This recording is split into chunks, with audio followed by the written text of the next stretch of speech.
সংসদীয় রাজনীতিতে ব্যবহৃত গুরুত্বপূর্ণ টার্মগুলোর অর্থ কী এসব নিয়ে সাধারণ মানুষের মধ্যে কৌতূহল দেখা যায়। বিশেষ করে প্রায়ই শোনা যায় একটি শব্দ ওয়াকআউট। কিন্তু এই ওয়াকআউট আসলে কী, কেনই বা এই পদক্ষেপ নেন সংসদ সদস্যরা? সংসদীয় রাজনীতিতে ওয়াকআউট একটি পরিচিত প্রতিবাদমূলক কৌশল। সংসদের অধিবেশন চলাকালে কোনো রাজনৈতিক দল বা সংসদ সদস্যরা কোনো সিদ্ধান্ত, বক্তব্য বা ঘটনার প্রতিবাদ জানাতে সংসদ কক্ষ থেকে একযোগে বের হয়ে গেলে তাকে সংসদীয় ওয়াকআউট বলা হয়।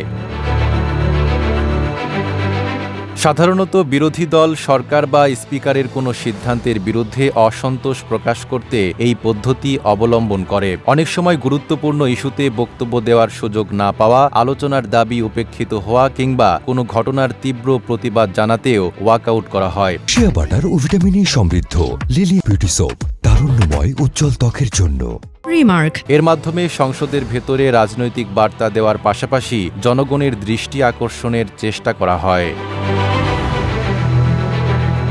ওয়াকআউটের ফলে সাময়িকভাবে সংশ্লিষ্ট দলের সদস্যরা সংসদের কার্যক্রমে অংশগ্রহণ থেকে বিরত থাকেন। তবে এটি সংসদ বর্জনের মতো দীর্ঘমেয়াদী সিদ্ধান্ত নয়। অনেক ক্ষেত্রে কিছু সময় পর আবার তারা অধিবেশনে ফিরে আসেন।